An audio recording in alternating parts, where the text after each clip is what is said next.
Hello there folks, welcome back to the Chap's Guide. My name is Ash and I am your host on this journey through men's style, self-development and personal grooming. Now today I'm having a bit of a cravat day, but it is in direct response to a question which I received from a viewer, and I'm just going to read you that question and hopefully answer some of the points raised. So the question comes from Kevin, and Kevin says, I am rather a fan of cravats, you and me both, sir. Neckerchiefs and bandanas and the like. They offer a splash of colour and an opportunity for self-expression while performing the practical function of protecting your neck from the sun and also your shirt collar from sweat and dirt. I thought that the neckerchief and bandana and other neckwear was having a moment of resurgence. I detect, however, that you and others have gone off non-standard neckwear in all but the most casual and utilitarian of settings. Do you believe that there is a place for the cravat Ascot or the neckerchief and bandana in the stylish man's summer attire? And you know, Kevin, you couldn't be absolutely closer to the mark as far as I'm concerned. I could not agree more. And as you can see, my little box of what I would term unconventional neckwear is something which is very much part of my dressing room. When I say unconventional neckwear, I guess what I mean by conventional neckwear is the standard necktie. For me, everything else kind of falls into that category of unconventional. So here, you know, my little box here contains things like a neckerchief or bandana, you could call it. I've even got a few bow ties in here. Self-tie, of course. Any man who doesn't know how to tie a bow tie, shame on you, sir. I've done a video for that. You can easily pick that up. I also like the sort of summer scarf, silken scarves, which can be pressed into service as either just a summer scarf, kind of, you know, a free-flowing necktie to a degree, and also a cravat. You know, they're very multi-functional in many regards, but also you can get, and I'm sure I've got quite a few of these in here, these are your more standard cravats, which are the shaped ones with the pleats in the middle here, which make it easier to form the cravat, and that's what I'm wearing right now. When I use the term cravat in my videos, I have to caveat them by saying, don't forget, I'm British, I'm of European descent, so I use the term cravat. In North America, most people will use the term ascot. It means the same thing. It's just what we call an ascot here in Europe generally. Cravat, of course, meaning tie or necktie in French, I believe. So we know the whole journey of where that comes from. And I think Kevin is somewhat close to the mark in so much as he says that unconventional neckwear, as I mean here, seems to have fallen out of favour in recent years. And the necktie seems to be the only piece of neckwear which persists in the average man's wardrobe. I think if you went back a generation ago, many men would still persist with the cravat, if nothing else. I mean, a couple of weeks ago, I went to a polo event in London, a really big sort of international polo competition. And polo is kind of a strange society event here in the UK. It doesn't carry the same strict and rigid dress standards, which maybe some of the larger racing events do, like Ascot, Cheltenham and things like that. Polo falls into the category where they will say in advance the dress code is gentlemen wear a jacket, but they're not really worried beyond that. So I noticed, I wore a necktie, but I noticed many of the gentlemen had taken the opportunity to wear cravats, ascots, neckerchiefs, and it was really wonderful to see. I mean, it's so infrequent that you see men wearing what I'm now terming as unconventional neckwear, but to see all these chaps all dressed so nicely, mostly in summer blazers, things like that, light coloured linen trousers, that sort of attire, some might say somewhat a little bland, but with the addition of a cravat or a neckerchief, it really brought the outfits to life. And whilst I was wearing a necktie, I wish I'd worn a cravat. My problem with wearing a cravat is that my wife hates them. And I don't know why. She's got this thing in her mind about, you know, old guys wear cravats. And I'm kind of in the old guy category now. I'm 55. So I accept the passing of years. And I do not believe that wearing a cravat adds years to a man's appearance. I think what it adds to a man's appearance is exactly what Kevin highlighted in his question. It adds self-expression. I mean, this box here, as you can see, my collection of cravats stems from really quite garish, quite bold pink colours here with light blue polka dots to much more reserved paisley in muted colours, and everything in between, and some great sort of summer scarves, which, can you imagine, this sort of brings an outfit to life with the simple addition of this just bit of green here. So I'm going to give you 3 good reasons why I think the addition of unconventional neckwear is a worthy thing for you to consider, but also remember where it stems from. Think about its heritage. I mean, one of the greatest legends of all time when it comes to sartorial standards is Carrie Grant. All right, everybody knows Carrie Grant. He's that British actor from Bristol, only 20 miles from where I sit now, who went over to America in his later teenage years and became a huge success. And he cultivated this image of being the tall, dark, handsome man, and he seemed to, he pigeonholed that position in Hollywood for about 30 years. He never seemed to age very much.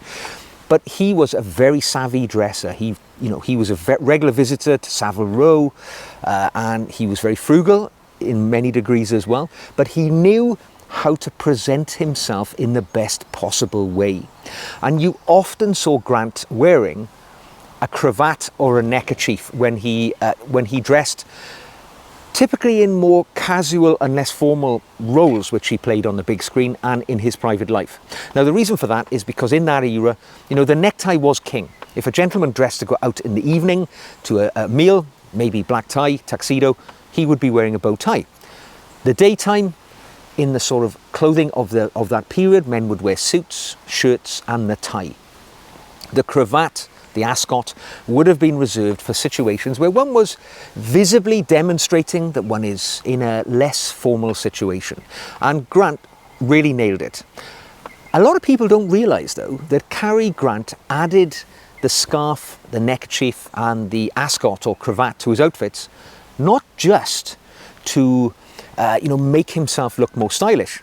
It was to assuage his own sense of self-doubt, because Grant was very critical of his appearance. He was said to spend an hour a day lying in the California sun to get that sort of permaglow, that tanned skin tone which he was quite famous for. But he was also conscious that he had a thick neck. He put this down to the fact that his earlier years, he worked in vaudeville, in the sort of theatre, the halls of entertainment, as a gymnast. So this is one of the reasons why he had such a great physique in his later life, because he trained it from an early age. But his muscularity also meant that he had what he used to term as a bull neck, which means a big, thick, muscular neck. And he found that an unattractive feature. Obviously back then, big, overtly muscular men was an unattractive image to project, because it suggested that you had to earn your living through manual labour. Hence you gained these muscles. So perhaps a man who was a bit more svelte demonstrated to the world that, he earned his living perhaps with his brain, with his mind, rather than his hands. And this was a more attractive look.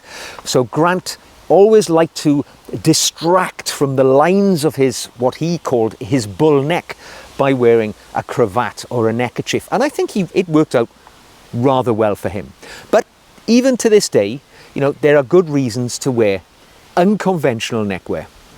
Now, the first reason why I will always turn to my box of unconventional neckwear is because it really just adds versatility to an outfit which otherwise could be termed as being somewhat bland. Now, right now I'm wearing, just a summer blazer with a white shirt, worn open collared.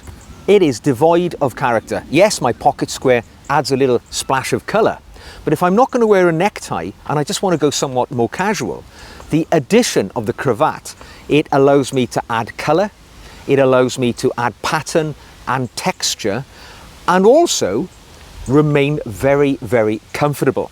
And it can transform a very ordinary outfit, maybe a blazer and a pair of khaki slacks if you're going out to a summer event like polo in the park or a bit of horse racing or whatever, it transforms your outfit and takes it to an entirely different level of sophistication and visual interest. Because let's be honest, people are drawn to one's outfit through their eyes, and if you bring colour, pattern and texture, it's definitely going to bring the attention. And it doesn't have to be reserved for outfits which include a jacket. I've often seen, and I remember quite a famous picture of the old Duke of Windsor wearing a sort of pop-over shirt, probably a linen shirt, wearing a cravat.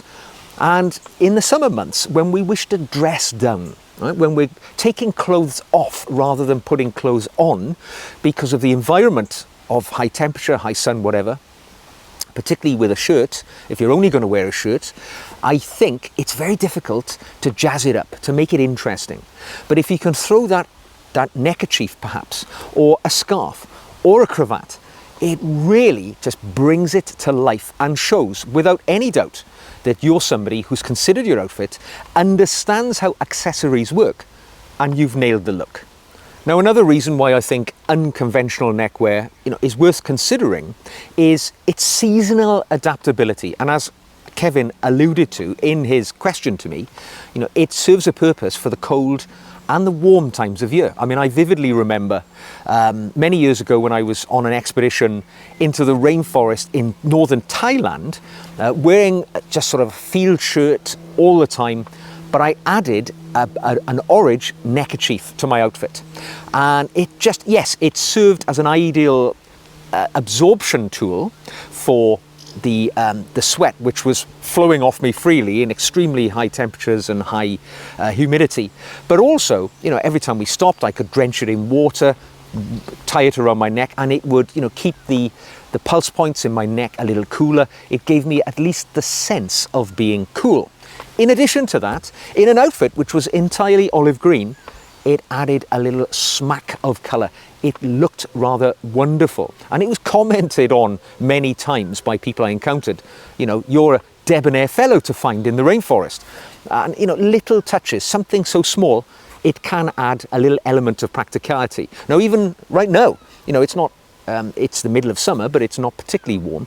But just having the cravat on allows me to undo the collar, because I know that gap, that space under my shirt is just being filled. And the feeling of the silk against my skin, it's cooling, it's much more pleasant. So the cravat certainly serves that purpose.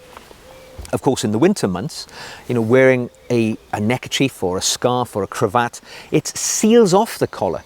So it allows, you to retain more of that body temperature, that body heat, keeps you warm, and again, adds the colour, regardless of what you're wearing. And finally, and the most obvious reason, really, is self-expression. Because when we delve into the world of neckwear, unconventional neckwear, whatever it might be, all of these cravats I have here have been acquired over the years for very small amounts of money, very inexpensive. But and they're all silk, and when they're added to an outfit, it allows me to express myself in a way which really my clothing would not allow me to do otherwise. Even, I would say, wearing a necktie. Necktie, really quite small. It is a very important part of one's outfit. But a cravat, I think you can get away with more garish and bold patterns on a cravat because it's a larger piece of material, even though only a small piece may be visible when I'm wearing it in the way that I am now. Of course, I could wear it cascading down the front of my shirt, but I choose just to wear this little window of the material at my collar line.